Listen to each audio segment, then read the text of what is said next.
Microsoft का ये Excel का जो मैंने प्रोग्राम बनाया है, इसमें मैंने माइक्रोसॉफ्ट एडवांस लेवल तक की चीज़ों को रखा है। इंटरमीडिएट से लेके एडवांस तक जाएंगे।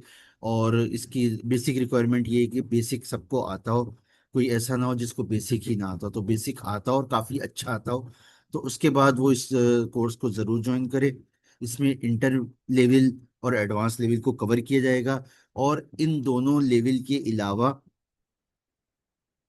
डैशबोर्ड और फाइनेंशियल मॉडलिंग को भी कवर किया जाएगा, क्योंकि ये भी एक्सेल की अहम चीजें होती हैं। और कई लोग क्योंकि जब हम एक्सेल तक कर लेते हैं, एडवांस एक्सेल तक कर लेते हैं, क्योंकि अभी लोग इतने मेच्योर नहीं हुए होते, इतना उन्होंने एक्सरसाइज अभी नहीं की होती, तो फिर वो आगे फंसते हैं कि जी हमारा सिनारियो तो ये, हमें ये करना है, हमें वो करना है। तो उसके लिए फिर फाइनेंशियल मॉडलिंग इसीलिए रखा गया है कि आपने जो एडवांस एक्सेल में सीखा उसकी एप्लीकेशन, ठीक है ना। आपने एक सिनारियो, वैसे तो मेरी कोशिश होती है कि मैं सिनारियो बेसिक सिखाऊं, फिर भी हमने पहले एक्सेल को समझा एक्सेल के स्टेप्स के लिहाज से, अब हम उसकी एप्लीकेशन के लिहाज से समझेंगे कि हाँ इस वक्त हमारे सामने सिनारियो क्या है और उसको हम किस तरह से करेंगे। और डैशबोर्ड, वैसे तो अब इसके लिए पावर बीआई वगैरह मौजूद हैं, लेकिन अभी भी एक्सेल में डैशबोर्ड बनाए जाते हैं। और खासतौर से अगर किसी ने बहुत ज़्यादा डैशबोर्ड नहीं बनाना है, उसने कहा बस एक डैशबोर्ड बना हुआ हो, तो एक बेसिक स्ट्रक्चर एक्सेल पे भी बन सकता है। तो इसके अंदर हमारे जो कोर्स है, ये एडवांस एक्सेल, फाइनेंशियल मॉडलिंग और डैशबोर्डिंग पर मौजूद पर मुश्तमिल है। और एडवांस एक्सेल में हम कोशिश करेंगे इंशाल्लाह इंशाल्लाह, जहाँ तक एडवांस एक्सेल होना चाहिए वो सारी चीज़ें इसमें कवर करेंगे। इस वक्त मैं चूंकि एक डेमो क्लास के लिए बैठा हूँ, तो डेमो क्लास में हमारे पास इस वक्त सिनारियो है कि हमारे पास ये एक फोल्डर है, और इस फोल्डर में हम हर मंथ डेटा डालते रहते हैं। हमारे पास कितनी कलेक्शन हुई, कलेक्शन यहाँ पर नजर आ रही है। तो जुलाई में कितनी कलेक्शन हुई वो यहाँ पर नजर आ रही है हमें। हमें डेटा जो नजर आ रहा है वो हमें डेटा नजर आ रहा है टेबुलर फॉर्म में। टेबुलर फॉर्म में डेटा होना चाहिए, डेटा ब्रेक होना चाहिए, बजाय इसके कि आप ही में एक ही, बजाय इसके कि आप ही के एक ही कॉलम में, अगर एक कॉलम आपने रखा है नेम का, तो एक ही कॉलम में फर्स्ट नेम और लास्ट नेम, या नेम और फादर नेम करने के बजाय अलग अलग कॉलम में रखें। अगर आपने कोई एड्रेस का रखा है तो स्ट्रीट एड्रेस अलग कर लें, सिटी अलग कर लें। अगर मल्टीपल सिटीज का डेटा है, मल्टीपल कंट्रीज का डेटा है, तो कंट्री को अलग रख लें। तो जितना आप तोड़ेंगे इतना अच्छा है। उसको मर्ज करना, उसको कॉन्केटनेट करना आसान है, लेकिन अगर एक डेटा पहले से मर्ज है तो उसको तोड़ने में मसाइल आ सकते हैं, खासतौर से अगर यूनिफॉर्मिटी नहीं है। ठीक है, तो हमारी ये एजम्पशन है कि हमारे पास हर मंथ डेटा आता रहता है और हम इस फोल्डर में डालते रहते हैं। इस फोल्डर में कलेक्शन और इस फोल्डर में सेल्स। और इस वक्त मेरा पर्पस ये था कि जो जितनी 12 फाइलें हैं, इन सबको कंसोलिडेट करके एक फाइल बना दी जाए। अभी तो ये मैंने एक फाइल इसलिए दिखाई है कि इसका मतलब है कि हमारी तमाम फाइलें इसी तरह होंगी कि पहले डेट आ रही होगी, फिर रिसीट नंबर आ रहा होगा, instrument number, order number, amount और फिर रिमार्क्स। तो हम इन 12 की 12 फाइलों को कंसोलिडेट करना है। एक्सेल में भी डेटा की रिबन में कंसोलिडेट का ऑप्शन मौजूद है, लेकिन ये कंसोलिडेट जब हम कोर्स में करेंगे तो हमें अंदाजा होगा कि इस कंसोलिडेट से वो पर्पज नहीं सॉल्व हो सकेगा। इस वक्त जो मैं चाहता हूँ कि सिंपली प्लेन फॉर्म में मेरे पास बस यही डेटा वर्टिकली जुलाई के बाद अगस्त और फिर आगे आगे नजर आता रहे, बस मेरा पर्पस बड़ा सिंपल है, स्ट्रेट फॉरवर्ड है। इसलिए मैंने कहा कि मुझे इस तरह से करना है, तो इस तरह से करने के लिए एक्सेल के बजाय मुझे थोड़ी देर के लिए पावर बीआई का सहारा लेना पड़ेगा। पावर बीआई हमारे कोर्स का हिस्सा नहीं है, हमारे डेमो का हिस्सा नहीं है, लेकिन मजबूरी में थोड़ी देर के लिए हम यूज़ कर रहे हैं। और पावर बीआई फ्रीली मौजूद भी है, इसके लिए कोई आपको परचेज करने की ज़रूरत नहीं है। तो आप माइक्रोसॉफ्ट से पावर बीआई डाउनलोड कर सकते हैं, इंस्टॉल कर सकते हैं, बशर्ते का कि आपके ऑर्गेनाइजेशन में कोई रेस्ट्रिक्शन ना हो। तो अभी मैं इसको फौरन इसको एक्सरसाइज को कर रहा हूँ। तो जिन लोगों के पास पावर बीआई तो मेरे साथ कर सकते हैं, अगर नहीं है तो आप लोग देख ले। थोड़ा सा हम पावर बीआई यूज़ कर रहे हैं।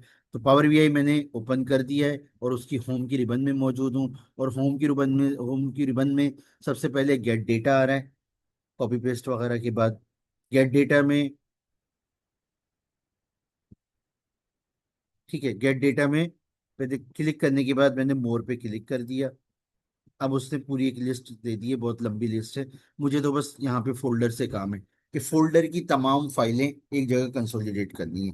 तो ये मेरे पास फोल्डर आ गया, कनेक्ट।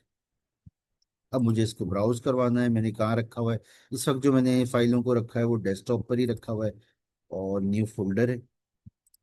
न्यू फोल्डर में पहले मैं कलेक्शन के डेटा को कर लेता हूँ, जो अभी हमने देखा भी था। सेल्स के डेटा को देखने की जरूरत नहीं, ज़ाहिर है चीज़ें वही हैं। असल मकसद बस मेरा वही था, सिनारियो समझाना कि जी सेल्स भी फिर ज़ाहिर है बाय मंथ हम एक फोल्डर में एक्सेल की फाइलें हम डालते रहते हैं। तो जैसे जैसे सेल्स होती रहती है, जुलाई की सेल हुई तो जुलाई का इस फोल्डर में जुलाई की एक फाइल आ जाएगी, अगस्त की तो अगस्त की एक फाइल आ जाएगी। तो कलेक्शन डेटा पे मैंने ओके किया, अगेन ओके किया। इस वक्त तो सैंपल भी दिखा रहा है। इस वक्त मैंने कंबाइन एंड लोड पे क्लिक कर दिया। ठीक है, कंबाइन उसने ग्रीन करके दिया हुआ है, क्योंकि वो समझ रहा है कि आप कंबाइन, ओ मैं समझ रहा था कि सिर्फ उधर जाएगा, लेकिन ये इसने अप्लाई कर दिया। इसको मुझे, मैं इसलिए उस पर क्लिक कर रहा था कि शायद वो उसका प्रीव्यू दिखाएगा। डिलीट कर देते हैं, दोबारा करते हैं। ठीक है, होम, गेट डेटा, मोर, और फोल्डर। फोल्डर पे मैंने क्लिक किया, ब्राउज करवाया अपना फोल्डर।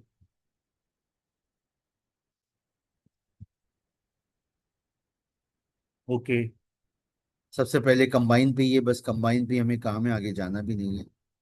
कंबाइन पे, कंबाइन एंड लोड। जैसे ही मैंने कंबाइन पे क्लिक किया, उसने खुद ही उसके अंदर के दो ऑप्शन दे दिए। मैंने कहा बस combine and load, simply combine and load bus. अब मेरा डेटा लोड हो रहा है, बिल्कुल इसी नाम से। ये आपकी जो एक्सेल में शीट बनी होगी उसका नाम बता रहा है, ये रहा। तो ये सिर्फ इसके टैब बता रहा है कि इस नाम से है। और वैसे भी मेरा ये सैंपल दिखा रहा है। ठीक है, आपकी सारी फाइलें यहाँ पे मौजूद हैं। मैं ये सिर्फ वैसे ही थोड़ा थोड़ा बता रहा हूँ, बस हमें तो सिंपली ओके पे क्लिक कर देना है। लोड होने में थोड़ा सा टाइम ले रहा है, और इसे लोड कर दिया। और जब हम पावर बीआई में हैं तो मुझे इस व्यू पे आना है, टेबल व्यू पे। ये मेरा डेटा टेबुलर फॉर्म में आ गया, और इस पर मैंने राइट क्लिक किया, कॉपी एंड टेबल। मैं इसको दोबारा रिपीट कर दूंगा, अभी जब हम सेल्स में आएंगे तो हम, ये रिपीट हो जाएगा। इसका मतलब मैं यहाँ पे अपना पूरा डेटा लेकर आ गया हूँ। इसमें पहले कॉलम की जरूरत नहीं है, लेकिन उसने बना दिया तो अच्छा है, बल्कि उसने, चलो ठीक है, जैसे भी किया, जाहिर है उसने डेटा तो पूरा लेकर आया होगा। लेकिन ये जो जुलाई, मैं भी यहाँ पे दिखा भी देता हूँ। ये जुलाई का पूरा डेटा, वो पता नहीं क्यों उसने जुलाई के कुछ डेटा के बाद अगस्त पे ले गया था, लेकिन पूरा डेटा मौजूद है। ठीक है, यही स्टेप्स अब हम, आ, ये तो हमने कलेक्शंस के लिए किए हैं, मैं आपको लिख भी देता हूँ। कलेक्शंस, यही हमें सेल्स के लिए भी करना है। तो पावर बीआई भी ओपन ही है। ठीक है, पावर बीआई पे आता हूँ, और होम पे आता हूँ। ठीक है, अब मैंने दोबारा गेट डेटा पे किया, और बिल्कुल उसी तरह से सारी चीज़ें रिपीट हो रही हैं। मोर पे क्लिक किया, फोल्डर पे क्लिक किया, कनेक्ट करवाया, और ब्राउज करवाया। और इस वक्त जो मेरा फोल्डर है वो दूसरा फोल्डर है, जो कि सेल्स डेटा है। सेल्स डेटा को कंसोलिडेट करना है। Okay, combine and load. Okay, ठीक है, वो आपको एक कुछ ऑप्शंस दे रहा है प्रीव्यू के साथ। ये हमारा सेल्स का डेटा भी यहाँ पर आ चुका है। इसको मैं टेबल व्यू में जाके देख लेता हूँ, ये मुझे नजर आ रहा है। ये सेल्स का डेटा है। नहीं, सेल्स का डेटा ये नहीं था, ये है सेल्स का डेटा। लेकिन यहाँ पे जूम पे अब ये मसला आएगा, अब थोड़ी देर में रिकॉर्डिंग, अभी थोड़ी देर में सेशन जो क्लोज होगा, फिर थोड़ी देर के लिए, फिर थोड़ी देर बाद, अभी 10 मिनट है हमारे पास है, फिर उसके बाद जो है फिर दोबारा 5 मिनट तो टेबल। ठीक है, तो मैंने यहाँ पे राइट, तो इसका मतलब है कि मैं टेबल व्यू में आया। ठीक है, टेबल व्यू में आया, ये इंश्योर कर लें, एक व्यू ये, एक व्यू ये, एक व्यू ये, और नीचे भी है। तो मैं टेबल व्यू में आया, और मैंने ये इंश्योर किया कि सेल्स का ही डेटा है। बिल्कुल ये सेल्स का ही डेटा है। उसके बाद राइट क्लिक किया, कॉपी, कॉपी के अंदर टेबल, और ये वाला टेबल भी मैंने एक जगह पेस्ट कर दिया, कंट्रोल V, पेस्ट कर दिया। इसका नाम मैं सेल्स कर देता हूँ, सेल्स। ठीक है, तो हमारा डेटा कंसोलिडेट हो गया, ये भी उसी तरह से शायद नज़र आ रहा है। इसको भी देख लेता हूँ, वैसे तो ये जुलाई का डेटा नज़र आ रहा है, उसके बाद अगस्त का आ रहा है, लेकिन शायद इसमें और भी डेटा मौजूद हो, बिल्कुल इसमें डेटा ज़्यादा है।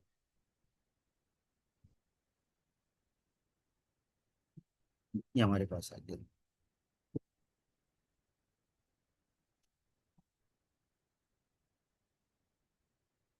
अच्छा, सिनारियो को दिलचस्प बनाने के लिए कुछ चीज़ें और भी की गई हैं। ये तो वही है जो अभी हमने सेल्स वहां से लिया था, तो इसका मतलब वहां पे जो हमने सेल्स ली थी वो फिर मैं यहाँ पे ले आता हूँ, यहाँ पर। अब मैं जो मूव कर रहा हूँ, फाइल टू फाइल मूव कर रहा हूँ, इसका शॉर्टकट है control F6। Control F6, control tab भी है, लेकिन कंट्रोल F6 को मैं इसलिए प्रेफर करता हूँ कि कंट्रोल F6 यूनिवर्सल है। यूनिवर्सल का मतलब है कि आप एक्सेल में हो, पावर BI, पावर पॉइंट में हो, वर्ड में हो, तो आप MS ऑफिस में जहां पर भी है, इसका मतलब है कि देखें, एक तो ये होता है ना, मुझे अगर ऑल टैब करता हूँ तो ऑल टैब से तो वो कहाँ कहाँ जा रहा है, क्योंकि वो जितनी भी विंडोज ओपन हुई है उन सब में जा रहा है। ऑल टैब एक अपनी जगह है, लेकिन अगर मुझे उसी ऐप में रहना है, अब अगर मैं एक्सेल में हूँ और मुझे एक्सेल में ही मूव करना है, लेकिन फाइल टू फाइल मूव करना है, वर्ड में हूँ तो वर्ड में मूव करना है, पावर पॉइंट में हूँ तो पावर पॉइंट में मूव करना है, अगर मेरा पर्पज ये है कि मेरी एक्सेल की मल्टीपल फाइल्स खुली हैं और मैं सिर्फ एक्सेल में ही मूव करना चाह रहा हूँ, अगर मैं ऑल टैब करता हूँ, ये भी कभी कभी हमारी रिक्वायरमेंट हो सकती है कि जी मुझे ऐप में ही मुख्तलिफ है, मैंने इंटरनेट से कोई डेटा कॉपी पेस्ट करना है, तो मैं कभी अपने ब्राउजर पे जा रहा हूँ और कभी जो है एक्सेल पे आ रहा हूँ, या मुझे वर्ड और एक्सेल में काम करना है। अगर आपको मुख्तलिफ ऐप्स में काम करना है तो आप ऑल टैब ही प्रेस करेंगे। लेकिन अगर इस वक्त मेरा पर्पज ये कि मैं एक्सेल में ही रहते हुए अपनी मल्टीपल फाइल्स में जाऊं, जिसको अगर हम वैसे देखें तो हम यहाँ से जा रहे होते हैं, ये रहा स्विच विंडो, यहाँ पर भी हमारी ये दोनों फाइलें नजर आ रही हैं, यहाँ पे आ गए। लेकिन ज़ाहिर है शॉर्टकट जो हम सीखते हैं, और जो हम मुख्तलिफ लोग शेयर कर रहे होते हैं, शॉर्टकट आपके टाइम को सेव करता है। तो अगर हम शॉर्टकट देखते हैं तो कंट्रोल F6 है। ठीक है, तो कंट्रोल F6 से मैं यहाँ पे आ गया। अच्छा, ये मैंने शिफ्ट, अगर मुझे यहाँ से यहाँ तक जंप करना है तो मैं किस कंट्रोल को प्रेस किया हूँ, कंट्रोल को होल्ड किया हूँ, कंट्रोल मुझे जंप करवा रहा है ये, vertically, horizontally, vertically, horizontally, control. तो कंट्रोल के साथ एरो की मैं प्रेस कर रहा हूँ, तो मैं एरो की राइट की प्रेस कर रहा हूँ तो मुझे राइट की तरफ लेके आ रहा है, एरो की कंट्रोल के साथ। अगर मैं सिर्फ एरो की करूंगा तो जाहिर है एरो की इस तरह से काम करेगी, इस तरह से काम करेगी, लेकिन नहीं, मुझे जंप लगानी है एकदम से डेटा के एंड पे, तो कंट्रोल के साथ डाउन एरो की, कंट्रोल के साथ अप एरो की, फिर एक शिफ्ट है। अगर मैं शिफ्ट को प्रेस करके रखता हूँ और एरो की पे इस्तेमाल करता हूँ तो शिफ्ट सिलेक्शन कर रहा है, शिफ्ट को होल्ड करके रखा हुआ है और एरो की से मूव कर रहा हूँ। अब इन सबका कम्बिनेशन क्या है, सबका कम्बिनेशन ये मैं कहता हूँ कि मुझे फौरी तौर पे डेटा को सिलेक्ट करना है, तो इसका मतलब है कि मैं शिफ्ट, तो पहला सबसे पहले काम हो गया कि मुझे शिफ्ट को होल्ड करके रखना है, क्योंकि मुझे अपने डेटा को सिलेक्ट करना है। उसके बाद मुझे जंप करके जाना है, तो कंट्रोल और फिर एरो की, तो इसका मतलब है इन तीन का कम्बिनेशन मुझे करना है। तो मैंने शिफ्ट को होल्ड किया, कंट्रोल को होल्ड किया, एरो की से यहाँ पर आ गया, और फिर वर्टिकली के लिए डाउन भी आ गया। ये सब थोड़ी सी देर में हो जाता है, लेकिन सिर्फ इसको समझाने के लिए मैंने ये किया। कंट्रोल C कॉपी, और कंट्रोल F6, और फिर कंट्रोल V, या जस्ट एंटर। कंट्रोल V और जस्ट एंटर में भी एक फर्क है। अगर मैं अभी कंट्रोल V करता हूँ, कंट्रोल V मैंने कर दिया, लेकिन यहाँ पे मेरे स्टेटस बार में अभी भी लिखा हुआ आ रहा है select destination and press enter और चूज पेस्ट, यानी कि वो कह रहा है कि ये अभी भी आपके क्लिपबोर्ड में मौजूद है। अगर मैं ऐसे ही आपको दिखाने के लिए कंट्रोल N करता हूँ, एक नई फाइल ओपन करता हूँ और जस्ट एंटर कर देता हूँ, अब वो मेरा स्टेटस हट गया, क्योंकि अब ये मेरे क्लिपबोर्ड से निकल गया। तो अगर मैं एंटर करता हूं तो वो जस्ट खत्म हो गया। लेकिन अगर आपने उसको मल्टीपल जगहों पे करना है तो आप कंट्रोल वी कर सकते हैं, control we, control we, control we. तो ये एक छोटा सा फर्क है। अदरवाइज जस्ट एंटर कर दें। बल्कि एक और चीज भी है, मैं अंडू करता हूँ कंट्रोल जेड, ये दोबारा से वहीं पर ही उसी स्टेटस पे आ गया। अब एक चीज है, paste special. Paste special copy पे अप्लाई होती है, कट पे नहीं होती। अगर आप कट के साथ पेस्ट करते हैं तो वहां पे पेस्ट स्पेशल आपको नहीं मिलता। लेकिन अगर आप कॉपी के साथ पेस्ट करते हैं तो उस वक्त पेस्ट स्पेशल मिलता है। पेस्ट स्पेशल के भी मल्टीपल शॉर्टकट्स हैं, लेकिन मैं जो प्रेफर करता हूँ, देखें, अगर मुझे सिंपली पेस्ट करना है, कंट्रोल वी, कंट्रोल वी। और अगर मैं इसके साथ ऑल्ट को भी कंबाइन कर दूं, कंट्रोल ऑल्ट वी, तो फिर ये पेस्ट स्पेशल हो जाता है। तो कंट्रोल ऑल्ट वी, सिर्फ ऑल्ट को शामिल करना है, बाकी कंट्रोल वी तो हम करते ही हैं। ये मेरे पास आ गया। मेरा जो इस वक्त पर्पज था वो सिर्फ ये था कि इसकी कॉलम की विड्थ वो खुद ही सेट कर दे सोर्स से। अब मैं दोबारा इधर आया और मैंने जस्ट एंटर कर दिया, बस जी मुझे यही चाहिए था। बाकी सारे पेस्ट स्पेशल में बहुत सी चीजें, खासतौर से वैल्यूज का आप लोगों को पता ही होगा, लेकिन अभी हमारा सिनारियो भी इस तरह का नहीं था, तो इसलिए मैंने जस्ट, और वैसे भी मैं सिर्फ ये दिखाना चाह रहा था डेमो, तो इसको तो मैं कंट्रोल डब्ल्यू मैंने किया था, control W to close your file.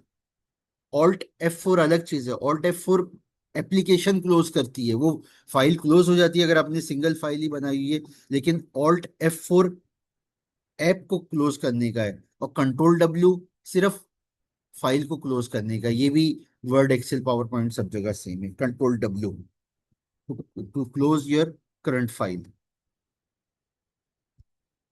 Sales का डेटा आ गया, कलेक्शन का डेटा भी मैं इसी तरह ले लेता हूँ तेरा। ठीक है। अच्छा, शीट टू शीट मूव करने का shortcut, control page up, control page down. तो कंट्रोल पेज अप से मैं कंट्रोल, अच्छा मेरे पास फंक्शन का भी यूज होगा, control page up, control page down. ये शीट टू शीट मूव करने का शॉर्टकट है। ये मैंने अगेन शिफ्ट और कंट्रोल होल्ड करके रखा हुआ है। ये तो कुछ डेटा खाली भी आ गया, ऐसा है क्या?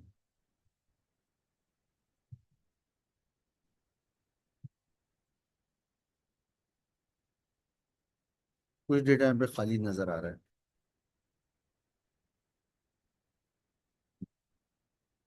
ठीक है, जुलाई में कुछ खाली रोज भी आ रही हैं। जुलाई का अगर मैं सोर्स को ही देख लूँ तो ज्यादा बेहतर है। सेल्स का डेटा है, ये कलेक्शन का है, कलेक्शंस का डेटा है। ये अब तो हमें सेल्स करनी थी, बहरहाल ये भी एक चीज आ गई है इसमें।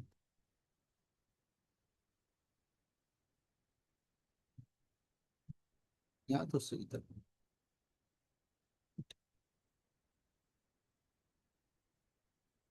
चलो भी सही है, कुछ और भी लग रहा है मुझे। कलेक्शंस में इसका कलेक्शन से, कलेक्शंस देख लेते हैं, कलेक्शंस। यहाँ पे जुलाई के कितना आ रहा है? जुलाई के मेरे पास आ रहा है 64 रिकॉर्ड्स आ रहे हैं, बिल्कुल 64।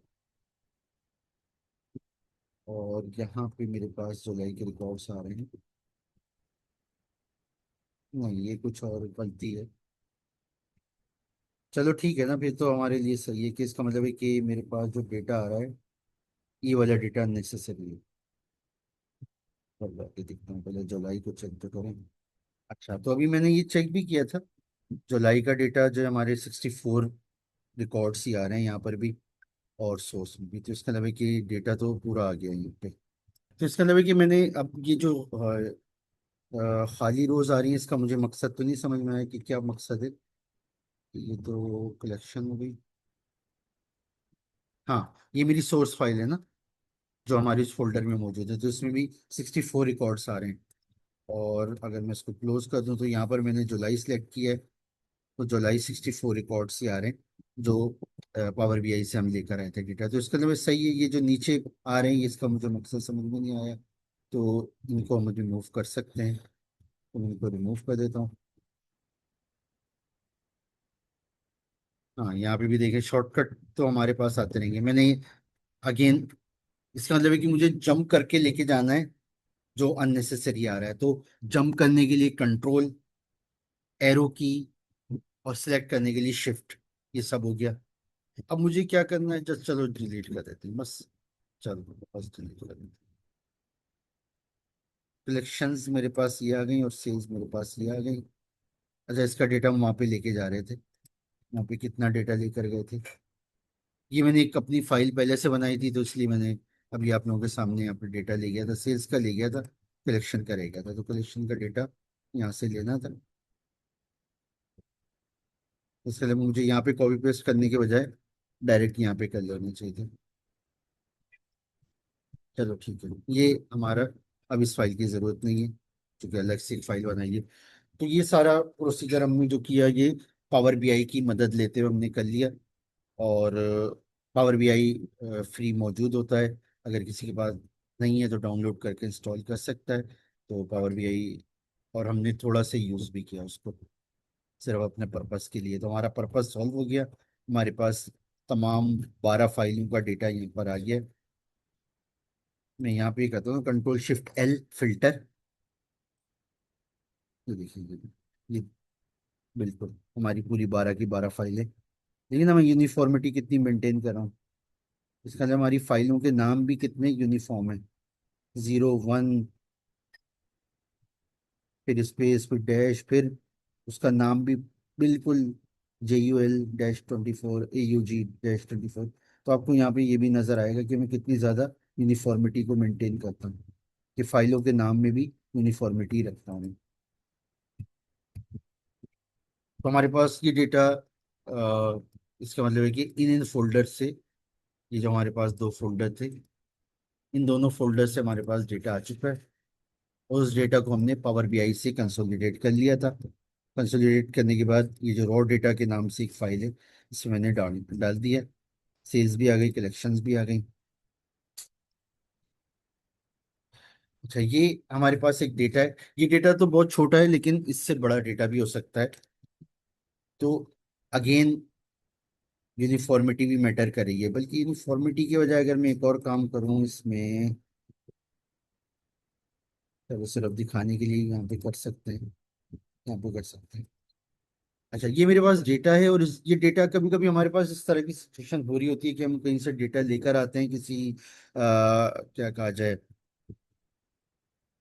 आपकी कोई डेटाबेस ऐसी होती है, या आप इंटरनेट से डेटा लेकर आते हैं, तो कभी कभी इस तरह की सिचुएशंस भी आ रही होती हैं कि हमारा डेटा, डेटा के दरमियान में या तो स्पेस आ रहा होता है, या टैब आ रही होती है, जो कि स्पेस, ये में मल्टीपल स्पेस ही लग रहा होता है। तो मुख्तलिफ तरीकों से हमारे पास डेटा आ रहा होता है। तो इस वक्त जो हमारे पास डेटा है कुछ इस तरह से आया है। इसका मतलब है कि आईडी एक अलग कॉलम है, कस्टमर नेम एक अलग कॉलम है, सिटी एक अलग कॉलम है, और इसके अंदर डेटा भी इसी तरह से आ रहा है। तो अगर इस डेटा को मुझे, हमारे पास एक्सेल में एक हमारे पास ऑप्शन मौजूद है डेटा की रिबन में, टेक्स्ट टू कॉलम। ठीक है, तो हमें अपने डेटा को इस तरह से एक्सट्रैक्ट करना है, इस तरह से उसको जो है डिस्ट्रीब्यूट करना है कि आईडी, सारी आईडीज एक जगह आ जाए, कस्टमर नेम एक जगह आ जाए, वगैरह वगैरह। तो मैंने टेक्स्ट टू कॉलम किया। टेक्स्ट टू कॉलम में हमारे पास फिक्स्ड विड्थ भी आती है, लेकिन यहाँ पे फिक्स्ड विड्थ नहीं है। जाहिर है किसी कस्टमर का नेम जो उसमें कितने होंगे, किसमें, हाँ आईडी फिर भी फिक्स है। चलो इसको हम बाद में देखते हैं। अभी जो हमारा मकसद है वो डिलिमिटेड है। हमने कहा कि ये जो टिल्ट का निशान आ रहा है, ये टिल्ट, टिल्ट के निशान पे की बेस पे हमने इस डेटा को डिस्ट्रीब्यूट करना है, इसलिए डिलिमिटेड है। अगर कोई कैरेक्टर हो, जैसा कि यहाँ पे लिखा हुआ है, कैरेक्टर्स सच एज फलां फलां फलां,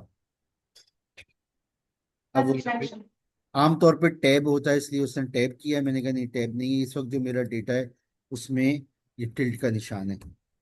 ये नीचे मुझे सैंपल भी दिखा दिया, बिल्कुल परफेक्टली उसने इसको कर दिया। डेटा छोटा है, बड़े डेटा पे भी यही चीज होती है, अगर आपकी रिक्वायरमेंट ये है। तो इसका मतलब है कि अगर रिडिफाइंड कोई है तो आप उस पर कर सकते हैं, सेमी कॉलन पर है, कॉमा पर है, स्पेस पर है। लेकिन अगर प्री डिफाइंड नहीं है तो यहाँ पर हम अपना कस्टमाइज भी डाल सकते हैं। तो मैंने यहाँ पे अपना कस्टमाइज कैरेक्टर डाल दिया।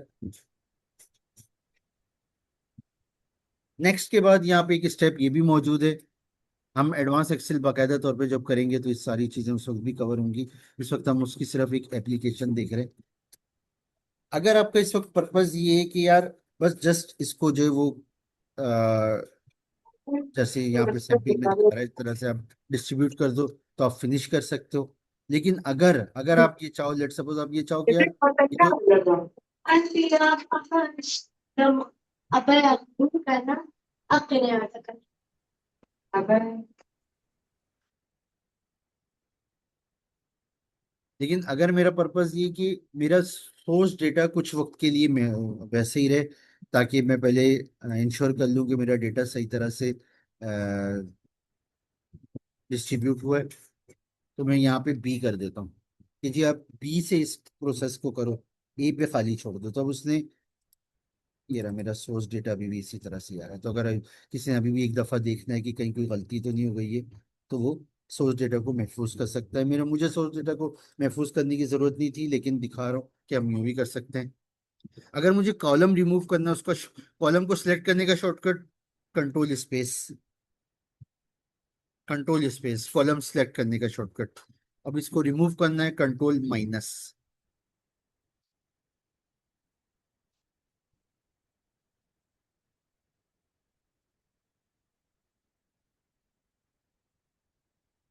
हाँ, यहाँ पर भी ये आ रहा है। अगर वैसी डेमो के लिए मैं यहाँ पे दिखा रहा हूँ, अगर लेट सपोज अगर हमारा ये होता, इसको तोड़ने के लिए हमारे पास दो ऑप्शन थे। अगर मेरे पास ये डेटा यूं होता और मुझे लेट सपोज इसको तोड़ना होता, तो इसके लिए कई ऑप्शंस हैं। बल्कि यहाँ पे एक चीज तो ये कि कस्टमर के लिए सी लिखा हुआ है। लेट सपोज मैंने कहा कि यार सी को अलग कर दो और उसके नंबर को अलग कर दो, सी को अलग कर दो उसके नंबर को अलग कर दो, तो मुझे इतने डेटा पे काम करना है। तो अगर मैं टेक्स्ट एंड कॉलम पे आता हूँ, तो मैं कहूँगा कि जी एक तो डिलिमिटेड से भी कर सकते हैं, बल्कि इसको मैं तीन तरह से करता हूँ। तो मैं इसको तीन जगह रख लेता हूँ। ये मैंने क्या किया है, कॉपी पेस्ट के लिए जस्ट कंट्रोल को होल्ड करा है, कंट्रोल को होल्ड किया और इसको यूं लाया। अगर मैं कंट्रोल को होल्ड नहीं करता तो कट पेस्ट हो जाता। अगर मैं इसको यहाँ पे बगैर कंट्रोल के करता हूँ, तो ये कट पेस्ट हो जाता है। अब ये कट पेस्ट हो गया, ये कट पेस्ट हो गई। और अगर इसको कॉपी पेस्ट करना है, तो मैं क्या करूंगा, अगर मुझे लेट सपोज सबको कॉपी पेस्ट करना है, तो मैं कंट्रोल को होल्ड करके रखूंगा, कंट्रोल को होल्ड करके रखूंगा। देखिए शॉर्टकट से छोटी छोटी सी चीजें आपकी जिंदगी को आसान बना रही होती है। अच्छा, अब मैं तीन तरीकों से इसको करके दिखा रहा हूँ। वैसे हम एक्सेल को बाकायदा तौर पे करेंगे, लेकिन आज की डेमो क्लास में भी कुछ चीजें तो करनी है ना। तो लेट सपोज मैंने कहा कि ये मेरा डेटा है और उसको आप दो हिस्सों में कर दो, सी अलग कर दो, या सी के बजाय हम ये कर भी देते हैं ना अभी, कुछ में हम डी कर देते हैं। ठीक है, कस्टमर है लेकिन डेट पे चलना है कुछ कस्टमर, एक और कर लेते हैं ताकि हमें ये थोड़ा पर्पसफुल भी हो जाए। अब मैं इसको कॉपी पेस्ट भी वहां पे कर देता हूँ, कंट्रोल को होल्ड करके रखा हुआ है, कंट्रोल को होल्ड करके रखा। ठीक है। अच्छा जी, पहला तो मेरा ये कि मैंने कहा कि हमने डिलिमिटेड किया था, तो मैंने कहा डिलिमिटेड वाले तरीके से ही करो। तो टेक्स्ट टू कॉलम में जाओ, डिलिमिटेड करो। अब कौन सा हमारे पास कैरेक्टर है, इस वक्त जो हमारे पास कैरेक्टर है वो डैश है। जिसके लिए मैं यहाँ पे कहूंगा कि जी डैश, उसने आपको यहाँ पे सैंपल भी दिखा दिया। बस फिनिश करते हैं।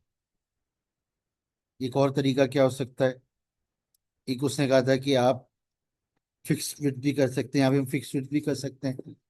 फिक्स विथ, इसका जब मैंने कहा कि यार कस्टमर जो है ना उनके कोड तीन ही आ रहे हैं, तो हम ये कह सकते हैं कि जी तीन पे कर दो, इसलिए मैंने फिक्स कर दिया। कितने पे फिक्स करना है, ये देखिए अब इस तरह की स्क्रीन आ रही है, और ये मैंने यहाँ पे ये कर दिया। ये देखो फिक्स विथ, इसका तरीका ये उसने कर दिया। इसमें लेकिन डैश आ गई है, तो मैं डैश को खत्म करने के लिए क्या करूं, control H, replace, find replace with nothing, dash खत्म। रिप्लेस क्या करता है, find replace, control H shortcut है। तो कंट्रोल एच मैंने क्लिक किया, कंट्रोल एच के बाद मैंने क्या कहा, मैंने कहा कि मैं अंडू करता हूँ। कंट्रोल एच के बाद मैंने कहा इसमें से मुझे क्या चीज खत्म करनी है, डैश। फाइंड में डैश डाल दिया, रिप्लेस विद में नथिंग, यानी कि डैश को नथिंग कर दो, तो पहले डैश था।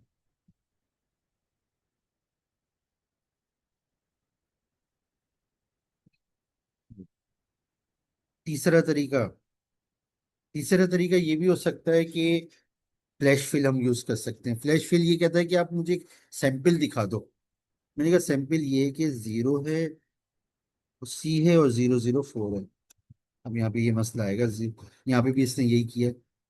इसका भी मैं एक और हल दिखाता हूँ, चलो पहले तो मैं ये कर लेता हूँ। शॉर्टकट कंट्रोल ई, फ्लैश का shortcut control E, E for electricity, control ई। ले जी, उसने खुद ही ये को बात की, यहाँ पे 0 लिख दिया है।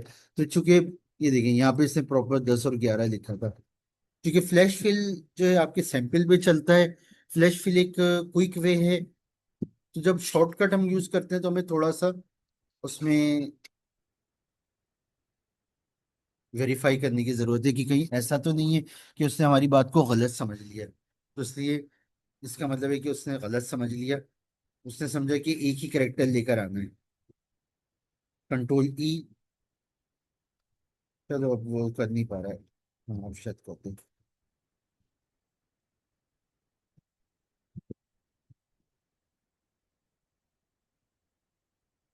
अगर मैं ये चाहूँ कि मेरा ये जो, अगर अगर थोड़ी देर के लिए हम इस पे भी आ जाएं, जो कि हमने सिर्फ वैसे ही एक एक्सरसाइज कर रहे थे। अगर मैं चाहूँ कि इसका पैटर्न इस तरह से ही हो, 0 0 0 आए, मैनुअली तो 0 0 डालना सही नहीं है ना, खासतौर से अगर ये बहुत बड़ी लिस्ट हो। तो इसका मतलब है कि हमारा यहाँ पर जो पैटर्न है वो ये कि 3 कैरेक्टर्स आने हैं। या तो वो 0 0 से पूरे होंगे, यहाँ पे 2 0 आएंगे, यहाँ पे भी दो, लेकिन यहाँ पे एक ही 0 आएगा शुरू में, यहाँ पे भी एक ही 0 आएगा। तो इसके लिए हम ये कहते हैं कि लीडिंग 0 आने हैं, लेकिन कितने आने हैं, वो इस पर है कि आपके पास 2 कैरेक्टर्स हैं या 3 है। आपने उसको टोटल 3 करना है। ठीक है, इन सब में हम यही करने जा रहे हैं, इन सब में। तो मैंने इनको सिलेक्ट कर लिया, control 1, control 1 format cell, format cells का डायलॉग बॉक्स आ गया। कस्टम में गए, कस्टम में जाके मैंने 3 0 लगा दिए, ये आ गया। अब उससे 3 कैरेक्टर्स पूरे कर दिए।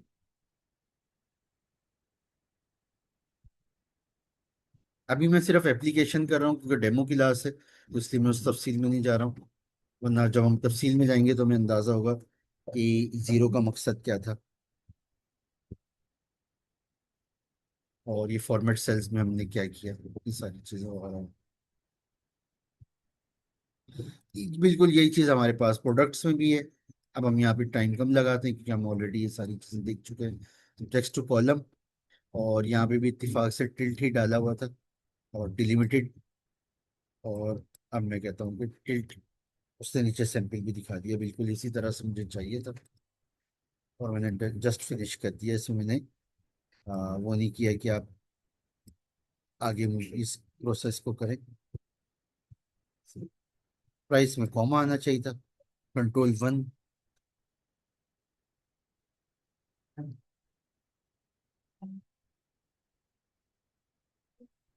ठीक है, और अगर हम शॉर्टकट करें कंट्रोल 1 के बजाय, एक और शॉर्टकट करें, मैं अंडू कर लेता हूँ पहले। कॉलम को सिलेक्ट करने का कंट्रोल स्पेस, शिफ्ट के साथ एरो की, दूसरा कॉलम भी आ गया।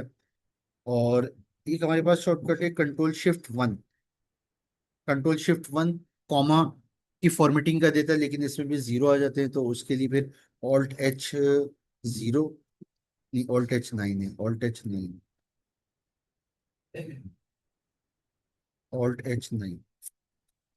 तो अगर डेसिमल पॉइंट्स बढ़ाने हो तो Alt H 0, डेसिमल पॉइंट कम करने हो तो Alt H 9। यहाँ पे भी इसी तरह हम कर लेते हैं।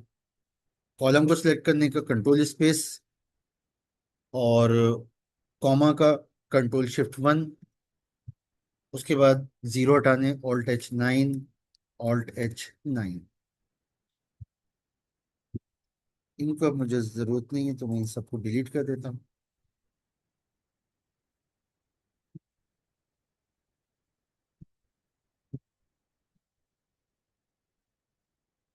ये हमारे पास एक डेटा आ गया। और इस डेटा में अगर हम देखें तो अगर हम सेल्स के डेटा में आए, एक और कॉन्सेप्ट की तरफ मैं लेके जा रहा हूँ, क्योंकि अभी हमें कन्वेंशनल एक्सेल से आगे जाना चाहिए। अभी तक हम कन्वेंशनल एक्सेल में, एक्सेल ने इस वक्त जो पावर क्यूरी, पावर पिवट का कॉन्सेप्ट लेकर आया, उसके बाद उसने काफ़ी ज़्यादा चीज़ें लेकर आए। हम चूंकि कन्वेंशनल एक्सेल के आदी हैं, तो हम उसी एनवायरनमेंट में होते हैं, और उस एनवायरनमेंट से हटके कोई चीज़ आती है तो फिर हम परेशान होते हैं।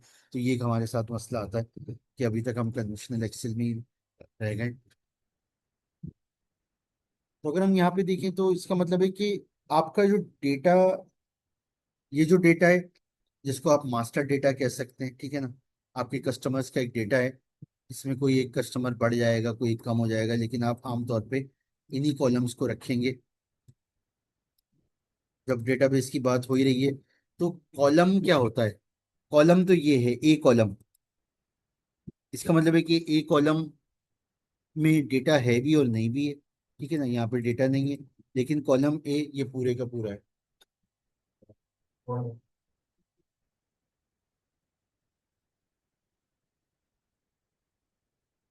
इसी तरह से एक्सेल के लैंग्वेज में ये रो है। तो एक्सेल की लैंग्वेज को कहते हैं, वो देखेंगे तो कॉलम ये है, रो ये है। लेकिन जब हम डेटाबेस की लैंग्वेज में देखेंगे तो हम कहेंगे ये फील्ड है, ये यहाँ तक, ये रिकॉर्ड है यहाँ तक। तो रो ये है, लेकिन रिकॉर्ड ये है। कॉलम ये है, लेकिन फील्ड ये है।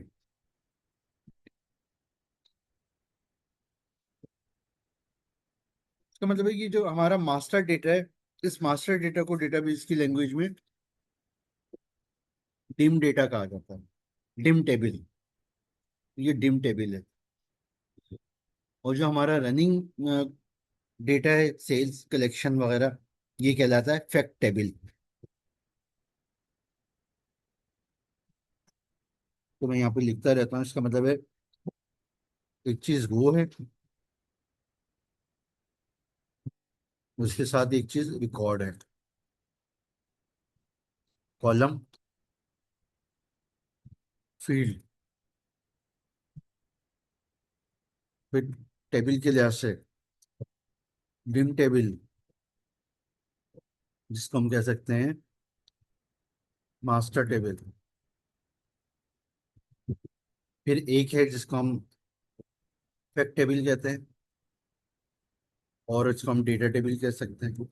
डेटा तो वैसे सभी है, लेकिन ये डेटा फिक्स डेटा है आमतौर पे, और ये जो आमतौर पे, बल्कि मैं यूं कहूँ, बल्कि ट्रांजैक्शनल डेटा कह देते हैं ना। जितनी मैंने ट्रांजेक्शन है वो यहाँ पर है, हम यूं कह देते हैं।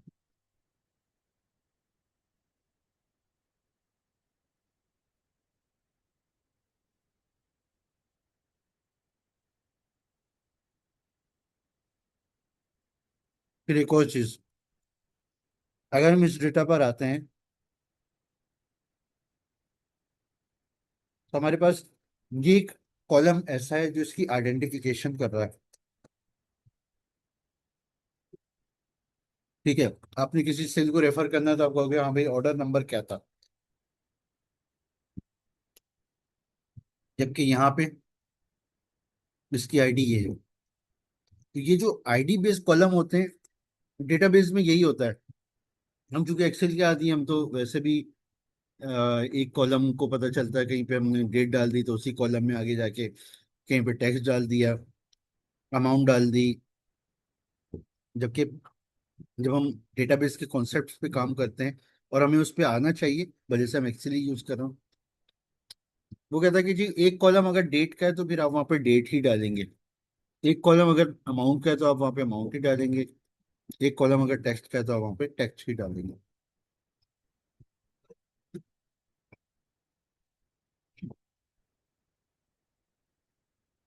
तो ये वाले कॉलम, बल्कि फील्ड के हम, तो ये वाली फील्ड जो कि उसकी आइडेंटिफिकेशन को बता रहा है, यानी कि मैं कहूँ कि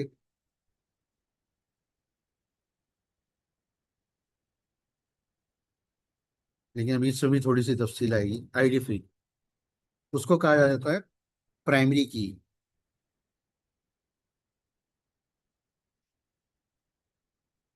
एक और भी आईडी फील्ड होती है, ये हम इस पे बात करते हैं। ये मैं इसलिए भी बात कर रहा हूँ कि कभी हमें चीज़ों को मर्ज करना है। तो अगर हम यहाँ पर आए, कलेक्शन पर आए, तो कलेक्शन पर ये तो कलेक्शन की आईडी है, प्राइमरी की ये हो गई। लेकिन यहाँ पे ऑर्डर की भी आईडी आ रही है। लेकिन इस टेबल की जो आईडी है वो तो ये है ना, ये जो दूसरी आईडी है ये इससे कनेक्ट करने के लिए यहाँ पर है। तो इसलिए इसको हम फॉरेन की कहेंगे। यहाँ पे फॉरेन की है, और ऑर्डर नंबर यहाँ पर प्राइमरी की है। तो यहाँ पे ये प्राइमरी की है और यहाँ पे ये फॉरेन की है। अगर हम कस्टमर में आए, ये कस्टमर की आईडी है, ये प्राइमरी की है। लेकिन जब हम यहाँ पर आते हैं तो यहाँ पर भी हम कस्टमर की आईडी बताते हैं, ये रहा, रेफर करने के लिए कि किस कस्टमर से आ रहा है। तो ये यहाँ पे सेकेंडरी की हो गया, या फॉरेन की, बल्कि फॉरेन की होना चाहिए था।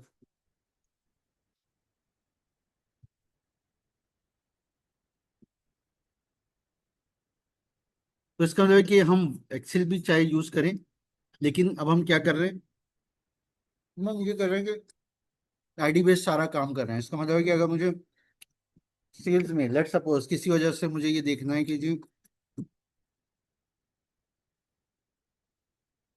कस्टमर आईडी, अगर मुझे इस कस्टमर की मजीद डिटेल निकालनी है तो मैं क्या करूंगा, मैं यहाँ पे एक वी लुकअप लगा दूंगा। मैं कहूंगा कि हाँ जी, कस्टमर से जाओ, लेट सपोज उसका सिटी चेक करो। तो मैंने एक कॉलम बनाया city, V lookup, customer ID को देखो,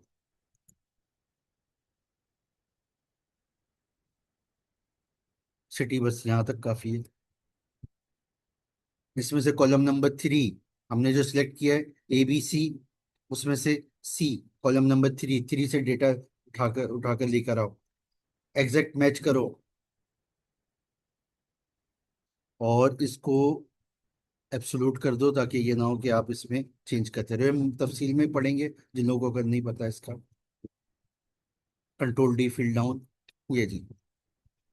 तो इसका मतलब है कि हमने, अगर हमें ये डेटा चाहिए तो हम लेकर आ सकते हैं डेटा, वरना अदरवाइज बस कस्टमर आईडी काफी है। कस्टमर आईडी, अगर इसके पीछे की इंफॉर्मेशन चाहिए वो यहाँ पर मौजूद है। आपको क्या चीज चाहिए, वो किस सिटी का है, उसका नेम पूरा क्या है, उसका रीजन क्या है, फोन नंबर, ईमेल वगैरह वगैरह वगैरह। तो आप देखते हैं आमतौर पे जो हमारा डेटा होता है वो इसी तरह मैनेज हो रहा होता है। और एक और टर्म होती है, अब टर्मिनोलॉजी की तरफ जाना खैर इतना ज़्यादा ज़रूरी नहीं है, लेकिन मैंने कहा थोड़ा सा हम टर्मिनोलॉजी पे भी बात कर लें। आमतौर पे वैसे भी मेरी जो क्लासेस होती हैं वो हैंड्स ऑन होती हैं, उसमें टर्मिनोलॉजी की ज़्यादा बात नहीं होती, लेकिन थोड़ी थोड़ी बात करनी पड़ती है।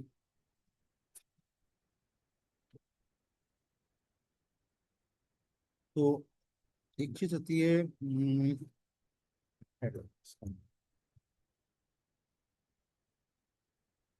अभी अल्फाज याद नहीं आ रहे, चलो। मुख्तसर यानी कि हम उसको यूं, यानी कि उसका मतलब ये होता है कि जी आप ये जो कॉलम्स डालते जा रहे हैं ये सही तरीका नहीं है। ठीक है ना, अगर आप यहाँ पे कहेंगे जी मुझे कस्टमर की सारी इंफॉर्मेशन मिलती रहे, आईडी काफ़ी है बस। आईडी की बेस पे आप कोई भी इंफॉर्मेशन उठा सकते हैं, प्रोडक्ट आईडी की बेस पे आप कोई भी इंफॉर्मेशन उठा सकते हैं। अब यहाँ पे हमारे पास एक और काम है। अभी हम सेल्स के डेटा पर हैं, हमें यूनिट्स का तो पता है, लेकिन ये कितनी की सेल हुई थी ये नहीं पता। प्रोडक्ट की कॉलम, प्रोडक्ट के टेबल में हमारे पास ये रहा प्राइस। इसके अंदर प्राइस हम यहाँ से उठा सकते हैं उस प्रोडक्ट की। और एग्जाम्पल के लिए प्रोडक्ट्स कम रखी गई हैं, वरना एक्चुअल सिनारियो में प्रोडक्ट्स भी बहुत ज़्यादा होती हैं। लेकिन हमें जस्ट चीज़ को समझना है।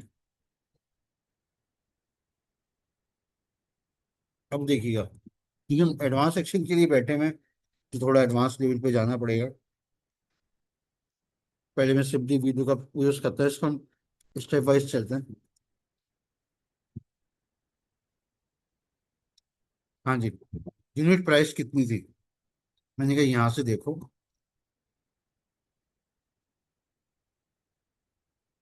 यूनिट प्राइस के लिए यहाँ तक चले आते हैं। ठीक है, हम यहाँ तक जा सकते हैं, कोई हर्ज नहीं है, लेकिन हमारा काम यहीं पे पूरा हो रहा था, हम यहीं पे ले लेते हैं। अब अब एक बड़ा अजीब मसला है। मसला है कि मैं कॉलम नंबर क्या बताऊं, क्योंकि हमारे पास दो तरह की प्राइसेस हैं, 2024 2025। फिलहाल फिलहाल अगर मैं इसको 2024 की प्राइस लूं, फिलहाल एक दो तीन चार पाँच, पांचवा कॉलम है, पांचवी फील्ड है, एग्जैक्ट मैच करना है। इसको मुझे एब्सोल्यूट करना है ताकि बार बार चेंज ना हो, क्योंकि अगर मैं इसको एब्सोल्यूट नहीं करूंगा तो ये, अगर मैं थोड़ी देर के लिए वैसे दिखाऊं, एन आना शुरू हो गया, क्योंकि वो, अब वो कहाँ से देख रहा है, वो देख रहा है A5 से F12, प्रोडक्ट के A5 से F12 यहाँ पर आ गया। यहाँ तो फिर भी चलो उसको वाली आईडी नहीं मिली होगी, लेकिन जब वो 10 पर आएगा, अब देखिए थोड़ा आगे जाके, यहाँ पे, यहाँ पे उसकी रेंज ही 10 से शुरू हो रही है। तो जब वो 10 से 17 तक के दरमियान देखेगा तो उसको क्या मिलेगा, ये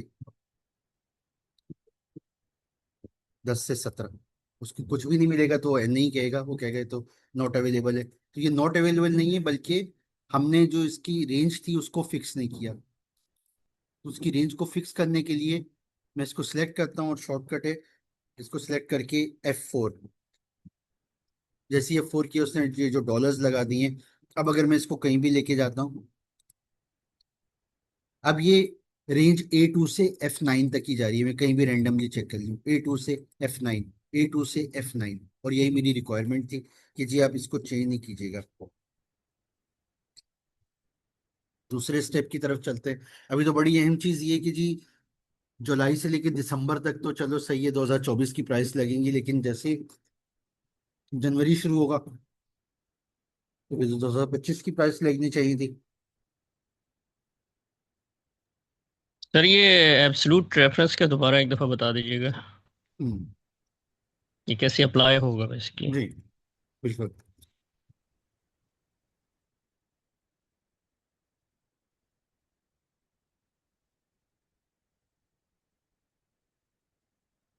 बाय डिफॉल्ट एक्सेल जो काम करता है वो काम करता है रिलेटिव रेफरेंस पे।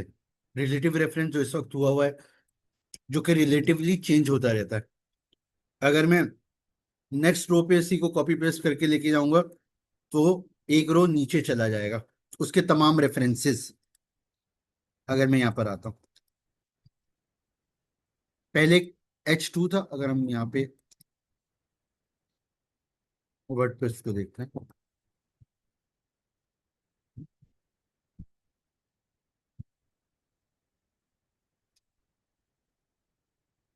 ये हमारा फंक्शन था। उसका मतलब है ये जो हुआ था ये जे पे था,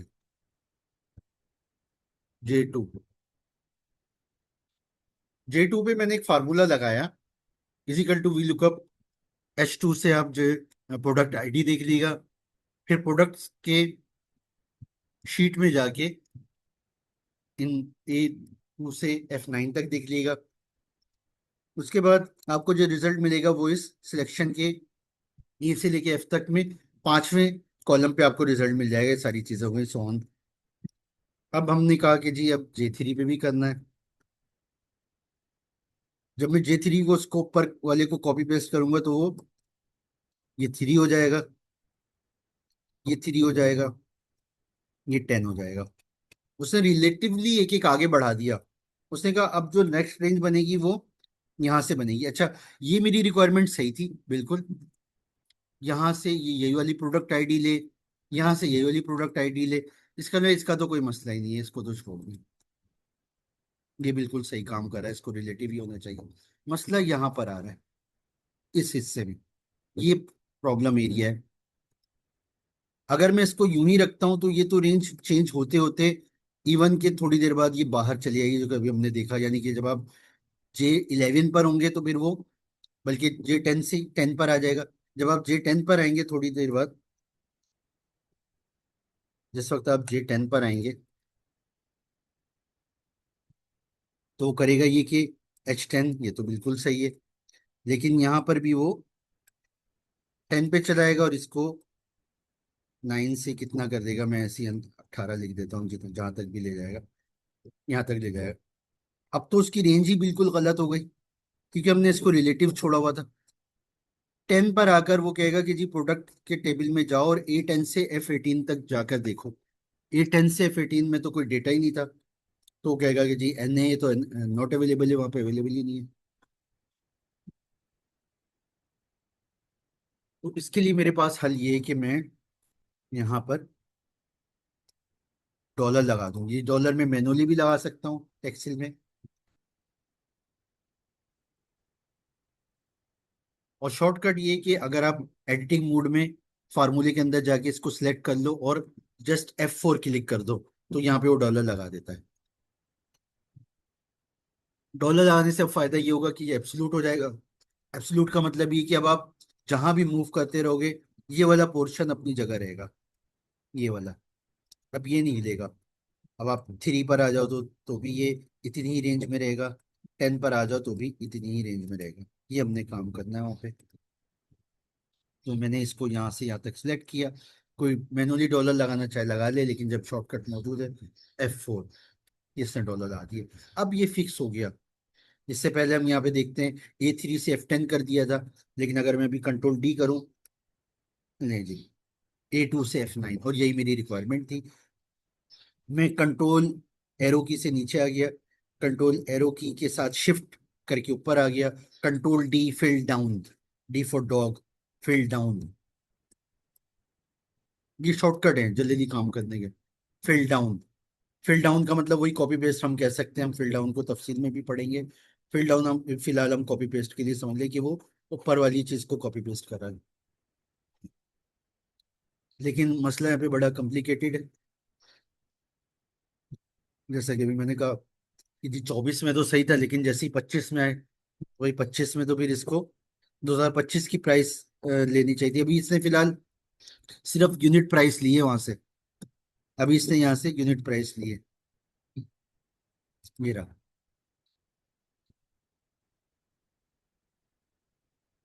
product to,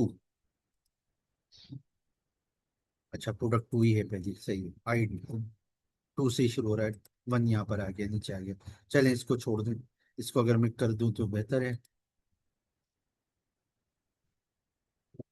product number two 2,25,000 की है। अभी इसने फिलहाल 1 यूनिट लिया है, हालांकि यहाँ पे यूनिट ज्यादा है, अभी हम इस पे भी काम करते हैं। अभी हमें बहुत सारे स्टेप्स करने हैं। मैंने कहा है कि यार फिर वही बात कि एक्सेल में मल्टीपल तरीके हैं, मुख्तलिफ तरीके में बहुत से तरीके कर सकता हूँ,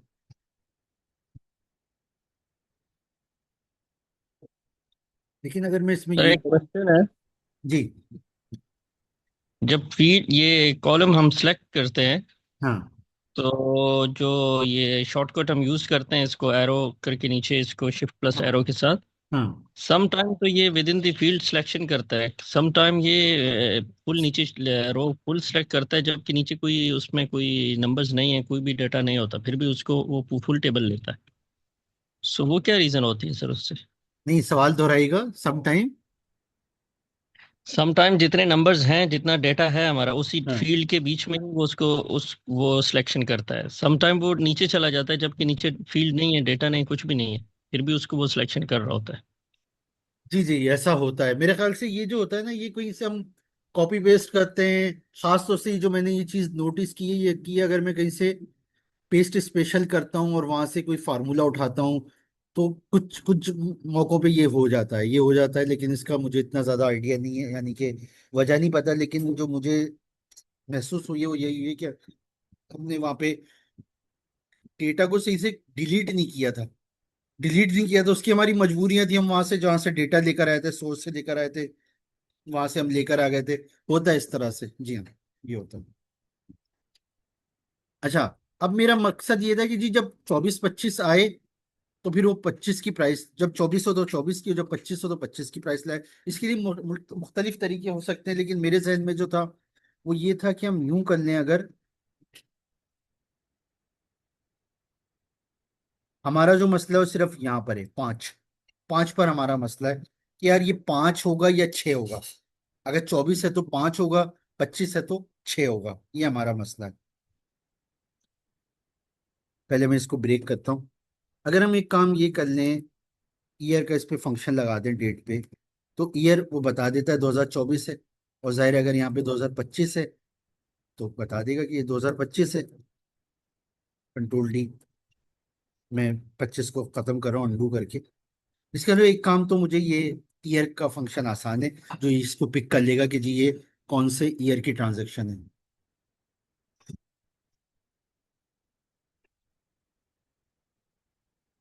फिलहाल बाकी कि मैं 2025 यहाँ पे रखता हूँ ताकि हम इसको साथ साथ कर लें, बाद में हम इसको 24 कर देंगे। 2024 है, 2025 है। इसके अंदर मैंने कहा अगर 2024 हो तो फिर आप क्या करो, इफ अगर ये 2000 इज इक्वल टू 2024, ये मैंने उसको कंडीशन दे दी। अगर ये 2024 हो तो फिर आप क्या करें, तो फिर आप पाँच लें, अदरवाइज आप छः ले लें। हम यूं कर लेते, तरीके बहुत सारे हो सकते हैं।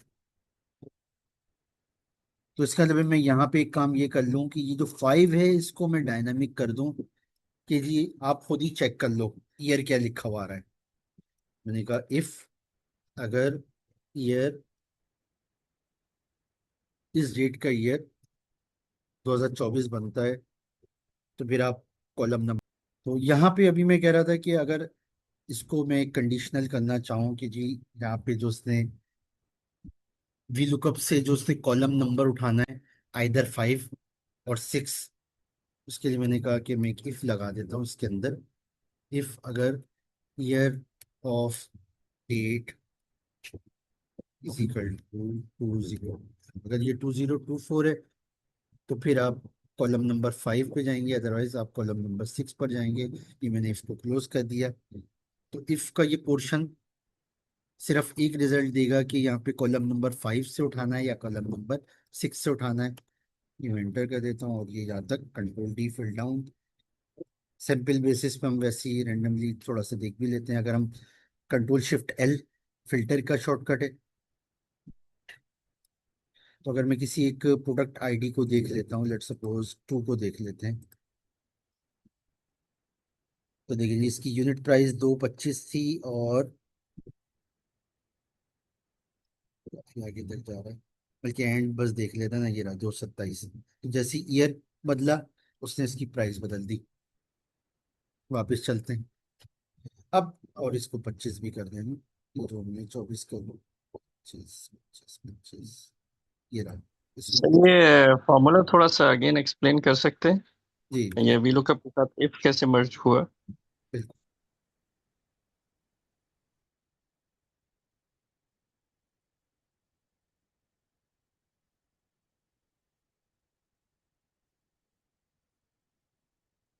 ये हमारा फार्मूला है। हमने VLOOKUP का फंक्शन जब अप्लाई किया तो हमने उस वक्त कहा कि जी H2 से आप प्रोडक्ट आईडी देखेंगे, प्रोडक्ट आईडी की बेस पे आप इस डेटा पे जाएंगे, जैसे कि हमने पहले भी किया था। ये सब हमने पहले भी किया था। सिर्फ यहाँ पे जो फाइव आया था, इस फाइव को हमने डायनामिक किया कि जी फाइव को वो डिटरमाइन कर ले कि फाइव करना है या सिक्स करना है। सारा इस पर चल रहा है ये सारा, कि जी हमने इसको फाइव या सिक्स करना है। और फाइव सिक्स के लिए हमने ये बात तो फिर देख ही ली कि जी एक ईयर का फंक्शन बेहतर रहेगा यहाँ पे। इसका मतलब है अगर हम सिर्फ इस हिस्से पे देखें तो इस ईयर, सिर्फ अगर हम इस हिस्से पे रखें तो इस हिस्से का जो रिजल्ट आ रहा होगा वो आ रहा होगा। अगर हम सिर्फ इस हिस्से पे देखें, अगर हम इस हिस्से पे जाएं तो वो या तो 2024 आएगा या 2025 आएगा। ये इस हिस्से का काम है। इसका मतलब है कि मैंने पांच या छह को डायनेमिक करने के लिए पहले तो इफ के अंदर एक और फंक्शन आ रही है, फंक्शन के अंदर फंक्शन लगते जा रहे हैं। वी लुकअप के अंदर इफ लगा, इफ के अंदर ये लगा, तो इसका मतलब है कि इसने मुझे ये रिजल्ट दिया ईयर वाले ने, सिर्फ अगर हम इतने हिस्से पे रहें। ईयर वाले ने या तो 2024 लिखा होगा या 2025 लिखा होगा। इसको मैंने इफ के साथ इस पर डिसीजन लिया। मैंने कहा इफ जाके ये देखे कि आपका जो ईयर से जो रिजल्ट आया था, जो ऊपर अभी में नजर आ रहा है ये, बल्कि मैं यहीं पे इफ कर दूं। इफ इफ ने यहाँ पे जाके देखा कि भाई आप ये देखो कि कौन सा ईयर चल रहा है, 2024 चल रहा है, 2025 चल रहा है। तो इफ ने इसकी बेस पे, इसीलिए मैंने इफ में ये कहा कि जी ईयर से तो हमें ये मिल जाएगा, फिर आप अपनी कंडीशन बताओ, अपना क्राइटेरिया बताओ। ईयर ने तो सिर्फ कैलकुलेट करके बता दिया। अब इफ ने आगे जाके देखा कि जी अगर ये बराबर है 2024 के, मैंने इसको ये कह दिया। अब मैंने कहा कि इस पोर्शन के बाद इफ अपना काम शुरू करे, इस पोर्शन के बाद इसको बल्कि मैं यूं लिख दूं, ये और को भी छोड़ दें, ये ज्यादा बेहतर है। बस 2024 आएगा रिजल्ट या 2025 आएगा, उसके बाद इफ अपना काम शुरू करे, वो ये देखे कि यहाँ पे जो वैल्यू बनी है वो कितनी बनी है। अगर 2024 बनी है तो जाहिर है वो इस क्राइटेरिया पे ट्रू हो जाएगी, ट्रू हो जाएगी। अब दो ऑप्शन है, या तो ट्रू होगी या फॉल्स होगी, या फॉल्स होगी। तो मैंने कहा कि अगर ट्रू हो तो फिर क्या करो, तो फिर मैंने जस्ट उसको 5 लिख दिया। उसके बाद आप इस पे ये फैसला ले लो कि 5 करना है, अगर ट्रू है। फॉल्स है तो 6 कर दो। उसने पूरी एक्सरसाइज से सिर्फ इसको डायनामिक करने के लिए हमने ये पूरा काम किया, ये यहाँ से यहाँ तक ये पूरा काम हमने सिर्फ इसलिए किया कि वो डायनामिक हो जाए। एक्सेल में ये चीज़ बड़ी मैटर करती है। आप मैनुअली करते रहेंगे, वो आपको परेशानी देती रहेगी।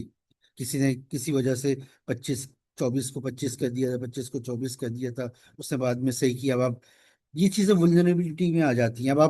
अब आप जो है ना अपनी एडजस्टमेंट बार बार कर रहे हैं, नहीं यार ये तो आपने 24 कर दिया तो फिर यहाँ पे भी ये चेंज करो। एडिटिंग क्यों करनी पड़ती है, उसको मैनुअली क्यों चेंज करना पड़ता है। तो जहां तक हम मैनुअल से बच सकते हैं वो बेहतर है, और एक्सेल का मकसद भी यही है। तो मैंने इतने पोर्शन के लिए ये सारा काम कर दिया। इफ अगर आपके ईयर का फंक्शन 2024 देगा या 2025 देगा, कोई एक वैल्यू देगा, अगर वो बराबर है 2024 के, 2024 अगर है तो वो तो 2024 के बराबर होगा, ट्रू हो जाएगा। लेकिन अगर 2025 आ गया था रिजल्ट, तो वो इस क्राइटेरिया पे पूरा नहीं उतरेगा जो हमने यहाँ पे लगाया हुआ है। इस क्राइटेरिया पे, वो इस क्राइटेरिया पे डिटरमाइन करेगा। अगर ट्रू है तो कहेगा 5 लिख दो, अगर फॉल्स है तो कहेगा 6 लिख दो। बस इस पे ये डायनामिक हो गया। तो हमने इस पे इसको कर दिया कि जी आप ये देख लो कि 5 है, 5 करना है या 6 करना है। मैंने ईयर वापस रिस्टोर कर दिया, 24 ही कर दिए। अभी भी एक चीज और रहती है। अब एक चीज ये रहती है कि जी आपने तो यहाँ पे यूनिट प्राइस उठाइए प्रोडक्ट के टेबल से। अब हमें ये भी तो देखना है कि यूनिट्स से मल्टीप्लाई भी कर दे। तो ये भी हो सकता है, कुछ लोग ये करते भी हैं। और रिक्वायरमेंट अगर है, अगर रिक्वायरमेंट है यहाँ पे एक आ जाता है कि जी एक कॉलम मुझे, एक फील्ड मुझे यूनिट प्राइस की भी बता दो, तो ये भी रिक्वायरमेंट हो सकती है। लेकिन अगर मेरी रिक्वायरमेंट ये नहीं है तो फिर मुझे जरूरत नहीं है ना। मैं कहता हूँ भाई एक ही सेल में सारा काम कर दो, मल्टीप्लाई बाय यूनिट्स भी कर दो बस।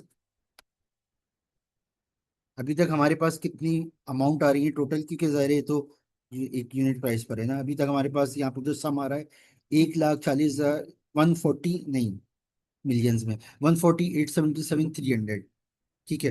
अब अगर मैं कंट्रोल डी करता हूँ, ये कहाँ बढ़ गया, क्योंकि जाहिर है वो उसने तमाम यूनिट्स को मल्टीप्लाई करके सेल्स दिखा दिए। जैसे कि ये, इससे पहले सेल्स कितनी आ रही थी, 46 आ रही थी, लेकिन अब 138 हो गई, क्योंकि जाहिर है 46,003 हो गया। तो इस तरह से सारी चीजें करके हमने यहाँ पे एक रिजल्ट हासिल कर ली है कि हमारी सेल्स कितनी होनी चाहिए थी। जहां तक इस बात का ताल्लुक है, जब हमने ये फाइल बनाई है पावर बीआई की, तो मैं इसको सेव कर लूँ तो ज्यादा बेहतर है। तो मैं इसको सेव कर लेता हूँ। डेस्कटॉप में मैंने ये जो फोल्डर बनाया था इसमें सेव कर देता हूँ, मर्ज डेटा कर देता हूँ। इसको सेव करने का पर्पज मेरा ये भी है कि अगर हम यहाँ पर आएंगे, अब देखें, लेट सपोज हम किसी वजह से डेटा में चेंज करते हैं। डेटा में चेंज ये भी हो सकता है कि आपके पास एक महीने का और डेटा आ गया, और कोई एडिटिंग भी हो सकती है। चलो मैं ये अज्यूम करता हूँ कि हमारे पास एक महीने का डेटा और आ गया। सेल्स में बस कर लेते हैं ताकि हम एक चीज समझ लें।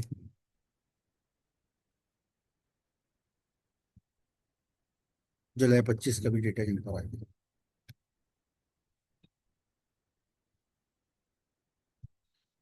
अभी तक हमारी सेल्स कितनी दिखा रहा था यहाँ पे, हमें दिखा रहा था 2193 रोज आ रही हैं, 2193 रिकॉर्ड्स आ रहे हैं। अब अगर मैं इसको रिफ्रेश करता हूँ,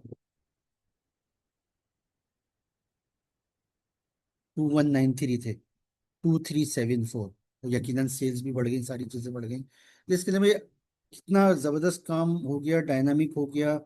और क्या कहा जाए कि एक रिफ्रेश मारने पे आपके इस फोल्डर में जो जो भी चेंजेस आई हैं, जो जो भी आई हैं, अगर आपने कोई फाइल डिलीट कर दी है, कोई फाइल ऐड कर दी है, कोई फाइल, किसी फाइल के अंदर कोई चेंज करा है, जुलाई के अंदर आपने कुछ सेल्स कम करी, बढ़ाई, वगैरह वगैरह, तो इन तमाम को उसने जस्ट एक रिफ्रेश पे अपडेट कर दिया। आपने सिर्फ एक रिफ्रेश मारा और उसने यहाँ पे देखें, जुलाई 2024 से जो डेटा आ रहा था जुलाई 2025 तक का कर दिया उसने। एक फाइल और बढ़ गई उसने कहा। हाँ, ये CSV फाइल है। ठीक है, तो ये एक्सेल की फाइल नहीं है, लेकिन CSV भी उसी तरह की नजर आ रही थी। तो इसका पर्पज सिर्फ ये था कि हम देख लें कि जी एक्सेल की रेस्ट्रिक्शन नहीं है, दूसरी भी चीज़ें यहाँ पे हो सकती हैं। ठीक है, तो ये हमारी आज की डेमो क्लास थी। थोड़ा फ्यूजन रही और थोड़ा लेट हो गई, तो लेकिन इंशाल्लाह उम्मीद करते हैं कि जब ज़ाहिर बाकायदा क्लासेस का आगाज़ किया जाएगा तो फिर वो स्मूथली होंगी। पहले से मैं कोऑर्डिनेट कर लूँगा, सारी चीज़ें कर लूँगा। तो इसके लिए बस यही कि रजिस्ट्रेशन जो है वो फिजिबल आ जाए। तो अगर मुझे फिजिबल नंबर ऑफ़ पार्टिसिपेंट्स मिल जाएंगे तो इंशाल्लाह मैं इसको बिल्कुल शुरू करूँ। अच्छा, अगर हम थोड़ा सा डैशबोर्ड पे या फंक्शनल मॉडलिंग पे बात करें। फंक्शनल मॉडलिंग तो फिर एक थोड़ी लंबी चीज़ हो जाएगी। फंक्शनल मॉडलिंग हम वैसे भी कोर्स में भी हम 100% तो कवर नहीं कर सकेंगे। 100% तो कोई वैसे भी नहीं क्लेम कर सकता। लेकिन फंक्शनल मॉडलिंग ज़रा हम उसको, फंक्शनल मॉडलिंग जब मैं करवा रहा हूँ तो चूंकि वही सारे कॉन्सेप्ट जो मैं ऑलरेडी एडवांस एक्सेल में कर चुका हूँ, उनकी एक एप्लीकेशन होगी। जैसे अभी भी हमने देखा डेमो में भी किसी हद तक एप्लीकेशन थी, कुछ लोगों ने रिक्वेस्ट की तो हम थोड़ा सा बैकग्राउंड में भी गए। वरना जब हम एप्लीकेशन कर रहे होते हैं तो हम उसको एक्सेल के स्टेप से नहीं चल रहे होते, बल्कि हम एप्लीकेशन के स्टेप से चल रहे होते कि जी इस वक्त मुझे ये काम करना है, ये मेरा मकसद, ये इस वक्त मेरा ऑब्जेक्टिव जो है वो एक्सेल सीखना नहीं, एक्सेल को अप्लाई करना है। इसलिए मैंने कई चीजें जंप करके, स्किप करके एकदम से शुरू कर दी कि भाई मुझे तो ये काम करना है। लेकिन जब हम एक्सेल के कोर्स को करेंगे तो ज़ाहिर है फिर हम स्टेप वाइज चलेंगे कि हमारी एक एक चीज उसमें कवर होती रहे और स्टेप बाय स्टेप होती रहे। फंक्शन मॉडलिंग तो हमारा टाइम इसलिए बच जाएगा, जो अगर मैं जहाँ पे फंक्शनल मॉडलिंग एक्सक्लूसिवली करवा रहा होता हूँ तो उस वक्त चूंकि जो मेरे सामने ऑडियंस होती है उनको एक्सेल के कुछ कॉन्सेप्ट्स का नहीं पता होता, तो मेरे जैसे अभी सवाल हुए थे इस तरह के सवाल भी होते हैं। लेकिन मैं ज़्यादा कोशिश करता हूँ कि भाई हम अपने कंटेंट्स को कवर करें। तो इसलिए फिर बाज़ दफ़ा गुजारिश करनी पड़ती है कि भाई एक्सेल आप लोगों को इतना आना चाहिए। तो इस वजह से हमारा थोड़ा टाइम बच जाएगा कि हम उन्हीं चीज़ों पे काम करेंगे। डैशबोर्ड अगर हम देखें तो डैशबोर्ड डैशबोर्ड जो विजुअलाइजेशन है, विजुअलाइजेशन को अगर हम देखें तो विजुअलाइजेशन चार्ट्स हैं। और अगर हम इन सबको देखें तो इसका मतलब है कि सबसे पहली चीज तो हमें ये पता होनी चाहिए कि हमारा KPI क्या है। अगर आप ज्यादातर कमर्शियली चीजें हो रही होती हैं तो जाहिर है आप, आपका जो ज्यादातर KPI होता है वो यही होता है कि जी आपका GP रेट कितना चल रहा है, आपकी सेल्स कितनी हो रही हैं, आपकी कवरेज कितनी हो रही है, किस किस एरिया में आप एक्सेस कर रहे हैं, आप कंपटीशन कर रहे हैं, by city, by region, by country. वो जिस ऑर्गेनाइजेशन का जिसका तरह का सेटअप होता है। एक ऑर्गेनाइजेशन अगर सिर्फ पाकिस्तान बेस्ड है और वो सिर्फ पाकिस्तान में ऑपरेशंस करिए तो उसका फिर फोकस सिटी और प्रोविंस या रीजन हो सकते हैं। लेकिन अगर एक मल्टीनेशनल कंपनी है तो उसका फोकस जो कंट्रीज पर हो सकता है कि जी किस किस कंट्री है, किस किस कॉन्टिनेंट पर है। तो इसके लिए सबसे पहले तो हमें स्कोप देखना है, और उसके बाद हमें केपीआई सेट करने हैं। अगर अगर मैं डैशबोर्ड एचआर का बना रहा हूँ, ये भी हो सकता है ना कि मैं डैशबोर्ड ही सिर्फ एचआर का बना रहा हूँ।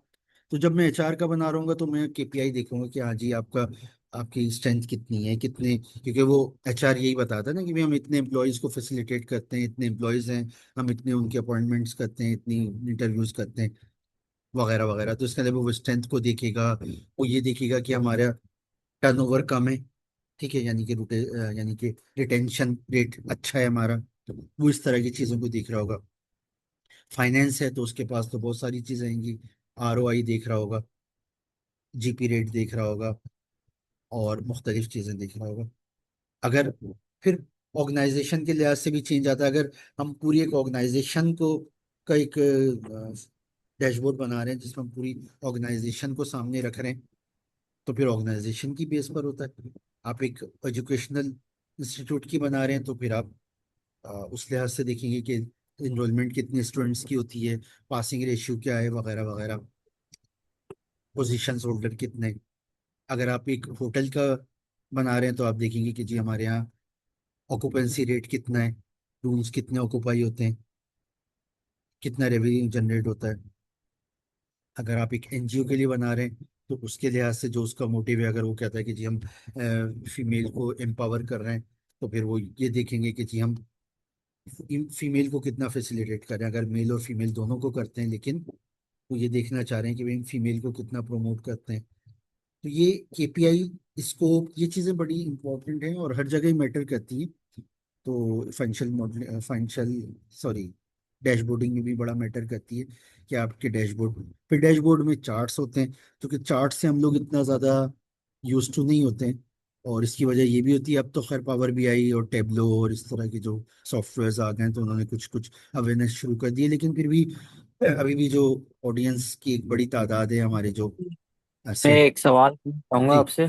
जी अ, देखें, बेसिकली जो ये इस कोर्स का हमारा करने का जो खास तौर पे मेरा मकसद है जी। वो है फाइनेंशियल से रिलेटेड ना, ताकि हम अपनी ये देख सकें कि हम अपनी income statement, balance sheet, cash flow किस तरह से बना पा रहे हैं। ये सारे मैंने जो आपका कोर्स रिव्यू किया था उसके अंदर आपका फाइनेंशियल भी कवर हो रहा है ना, हाँ जिसमें आपने इनकम स्टेटमेंट पे भी जिक्र किया हुआ है। हाँ तो बेसिकली जो मेरा कोर इसका मकसद है वो यही है। बिल्कुल तो सही। ये आप कवर कराएंगे? हाँ हाँ बिल्कुल। हाँ जाहिर है मैं भी फाइनेंस से ही हूँ, तो फाइनेंस की चीज़ें ज़्यादा होंगी।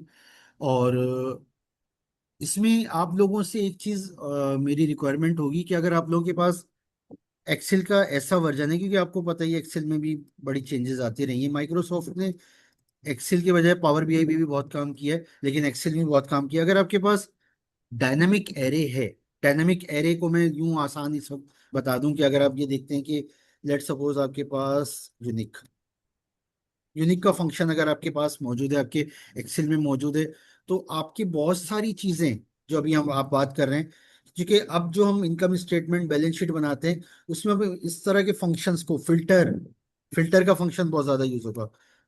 ये तो जी। यूनिक तो मेरे वैसे ही जहन में आ गया कि यूनिक का फंक्शन भी एक बड़ा जबरदस्त फंक्शन है। तो यूनिक, फिल्टर, सॉर्ट, अगर आपके पास ये फंक्शंस हैं तो फिर तो हम इसको और अच्छे तरीके से कर लेंगे। अगर नहीं है तो जाहिर है पहले भी हम इनकम स्टेटमेंट बैलेंस शीट बनाते थे, कैश फ्लो बनाते थे। और मैं कोशिश ये भी करूंगा, बिल्कुल आपकी बात सही है, तो उसके लिए फिर मैं ये भी कोशिश करूंगा कि मैं पूरी, इसके लिए भी हम एक क्लास एक्स्ट्रा भी ले सकते हैं। और पहले भी एक दफ़ा इस तरह से हो चुका है कि हमने फिर सिर्फ फाइनेंशियल स्टेटमेंट्स के लिए उसी पे फोकस करते हुए एक से दो क्लासेस कर ली थी। तो वो ज़्यादा अच्छा रहता है, ताकि हम हमारे कॉन्सेप्ट्स बन जाएं कि जी अगर हमें इनकम स्टेटमेंट बनानी है। और मैंने अभी भी एक को बना के दी थी, तो वो तो खैर एक असाइनमेंट हुआ इसका मतलब है, इसलिए मैं इस वक्त उसको शो भी नहीं करवा रहा हूँ। तो मेरा तो कॉन्सेप्ट ये होता है कि हम इस तरह से एक एक्सरसाइज परफॉर्म करें ताकि जिन लोगों की उसकी उसमें से जितनी जितनी भी रिक्वायरमेंट है, कि हम एक ऐसा एक हम इस तरह से एक्सरसाइज लेके चलें कि जी आपके पास एक ओपनिंग ट्रायल बैलेंस मौजूद है, उसके बाद आपके पास कैश बुक मौजूद है। उस कैश बुक में आपने क्या काम करने हैं ये हम देखेंगे। उस कैश बुक में सबसे अहम चीज जो होनी है वो वही वाली दोबारा बार बार यूनिफॉर्मिटी। उसमें एक जो आपका कॉलम बनेगा वो पहले से बना हुआ होगा, जो भी कैश बुक बनाता है वो देखता ही है कि किस हेड ऑफ अकाउंट को ये चार्ज हो रहा है। हेड ऑफ अकाउंट बड़ा मैटर करता है, और हेड ऑफ अकाउंट में ये मसले आते हैं, उसका भी मैं हल वहां पे बताऊंगा। हेड ऑफ अकाउंट कैसे यूनिफॉर्म रखा जाए और कहाँ से हेड ऑफ अकाउंट लिए जाए। तो इसका मतलब है कि हम एक एक्सरसाइज ये भी परफॉर्म करेंगे कि ओपनिंग ट्रायल बैलेंस लें, फिर हम कैश कैश बुक से ले लें। कैश बुक का मतलब ये कि आपके बैंक से जो ट्रांजेक्शन होंगे वो तमाम ले लें। फिर मंथ एंड पे और खासतौर से ईयर एंड पे बहुत सारी एडजस्टमेंट्स होती हैं, जेवी पास होती हैं, तो हम जेवी ले लें। फिर opening balance plus cash book में पेटी कैश वाली कैश बुक भी मौजूद है और बैंक वाली भी मौजूद है। तो ज़ाहिर है मैं एग्जाम्पल के लिए डेटा तो शायद थोड़ा कम लूँ, लेकिन एक्सरसाइज परफॉर्म कर लें। फिर जेवी पास करें। फिर जेवी पास करके फिर हमारा ट्रायल बैलेंस, एक उसी ट्रायल बैलेंस में फिर एक कॉलम आ रहा हो मूवमेंट का, फिर एक कॉलम आ रहा हो यानी कि दो दो कॉलम्स होंगे डेबिट क्रेडिट के, फिर दो कॉलम्स आ रहे हो क्लोजिंग ट्रायल बैलेंस के। इस क्लोजिंग ट्रायल बैलेंस को फिर हम आगे लेके चले कि जी इनकम स्टेटमेंट कैसे बनेगी, बैलेंस शीट कैसे बनेगी, इसके स्टेप्स करेंगे हम। क्योंकि एक्सेल से हमने इस तरह से काम लेना है कि मैनुअली काम ना हो, वो वहीं से देख ले कि जी ये आमतौर पर डेबिट होता है, क्रेडिट होता है, ये बैलेंस शीट में जाना चाहिए, इनकम स्टेटमेंट में जाना चाहिए। तो हम वहाँ पे बिल्कुल इस तरह की एक्सरसाइज करेंगे कि हम उससे notes notes to financial statements भी बनाने हैं और फाइनेंशियल स्टेटमेंट्स भी बनानी है। कैश फ्लो नहीं हो सकेगा क्योंकि जाहिर है। ये हम कितना करेंगे इस कोर्स के अंदर, एक तरीके से कितनी क्लासेस, टोटल क्लासेस में से कितनी क्लासेस की होंगी? ये मैंने बताया था ना, 13 क्लासेस होंगी, 26 घंटे होंगे। हो सकता है कुछ 2-3 घंटे बढ़ जाएं, लेकिन फिलहाल तो हमारा इरादा ये है 26 26 घंटे के 13 क्लासेस का। इस 13 क्लासेस में फाइनेंशियल से रिलेटेड कितनी क्लासेस होंगी? देखिए एक्सेल तो जितना भी है वो सब हर जगह यूज होगा, फाइनेंस में भी होगा, हर जगह होगा। लेकिन मैंने कहा ना कि फाइनेंस के लिए फिर हम 1 या 2 क्लास रखेंगे, जो मैंने चीजें बताई हैं इसके लिए। और ये सारी चीजें बेस वही अभी जैसे आपके सामने मैंने डेमो किया उसमें भी, और जब हम डैशबोर्ड बनाते हैं, फाइनेंशियल मॉडलिंग करते हैं, उसमें भी एप्लीकेशन ही मैटर करी होती है। तो एक्सेल को अगर हमने सीखने में ज्यादा टाइम लगाया है, तो उसकी एप्लीकेशन में टाइम इसीलिए कम लगाते हैं कि जी फिर तो हम उन्हीं को अप्लाई कर रहे होते हैं कि जी हमने ये कर कर लिया था, अब हम इस सिनारियो में कैसे करेंगे। सही।